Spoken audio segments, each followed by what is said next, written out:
Hi, I'm Tim. Welcome to Watchbox, and thanks for logging on. If you love this watch, email me, tmosso@thewatchbox.com, your personal pricing question line for buying this or any watch you see on any Watchbox platform. Reach out to me for pricing at tmosso@thewatchbox.com. Today, we're discussing a lovely classical Breitling Navitimer in a very wearable 41.8 millimeters diameter in stainless steel. It's 14.8 millimeters thick, and from lug tip to lug tip, a surprisingly narrow 47.3 millimeters. It is 22 millimeters between the lugs. The timepiece wears beautifully on the wrist. Comfortable, relatively short across the wrist. I have plenty of clearance on both sides. We have this Hershey bar style Breitling professional strap. And you can see that it wears lovely, to the point that I could recommend this for a wrist as small as 14 centimeters circumference.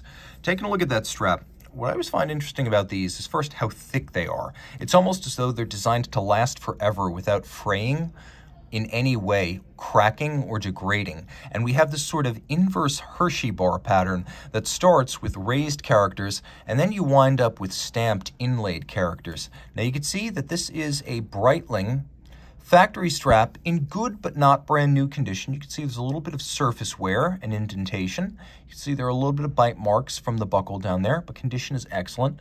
There's a hollow on the underside, and that's there for both the purpose of creating some flexibility and venting the wrist a little bit on a hot day. We have a counterbalanced clevis style buckle. One feature I like about this is that the bridge is elevated over the stanchions on the side, so when the strap is on the wrist, it actually tucks in rather than stacking up and adding a lot of aggregate thickness on the wrist. The case band is narrow, thin, polished. The lugs are blended into the case band. There's a little bit of a bevel on their edge, and then they're squared off on their end. Pump style pushers, simple push down crown, 30 meters of water resistance. We have a bezel that's knurled, alternating with satin interiors and polished exteriors. The bezel is a calculator. It is a logarithmic scale circular calculator, and it's primarily used for multiplication and division. There's some other operations you can perform, some of which include units. The original Navitimer, whether you believe it was launched in 1952 or 1954, there is some dispute, but it was said to be the first flight calculator calibrated to allow all in-flight calculations to be performed by a pilot.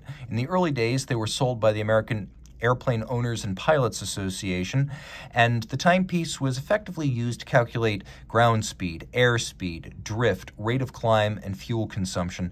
And if you spend a few minutes with it today, you can quickly learn how to use it and calculate, for example, your tip at a restaurant.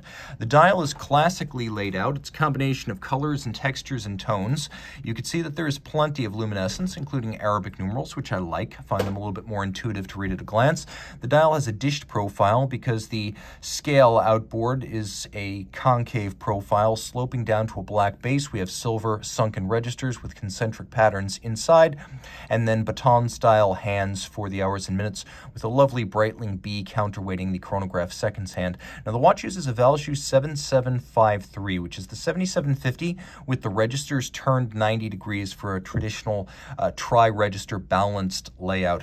The watch includes a number of subsidiary setting modes. You have hacking or stop seconds. But one thing I want to warn you about with this watch is that because it is a 7753, there's no intermediate position for your quick set. You cannot quick set the date.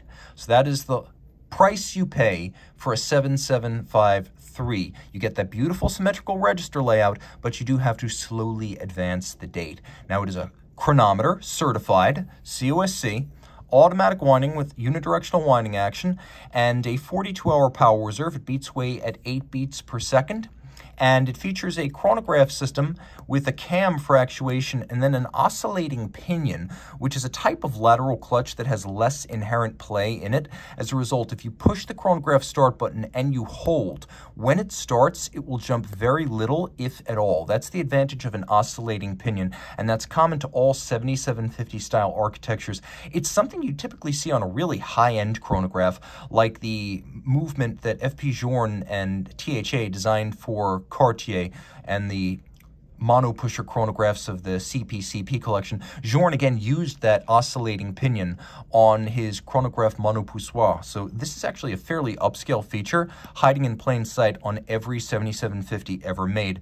The cam system can be tuned quite well to feel like a column wheel chronograph, and Breitling using chronometer grade movements achieves that feel. A lovely watch. You can see it has conversion factors for aviators on the reverse side. That's what you were seeing on the back. So a chronograph and a chronometer and the Breitling. If you're going to buy a Breitling, get a Navitimer. You've got your Moonwatch, you've got your Submariner, you've got your Reverso, your Calatrava, and your Royal Oak. If you're collecting the monumental models from the great brands, this is going to be your Breitling. Reach out to Team Mosso at thewatchbox.com for purchase and pricing details.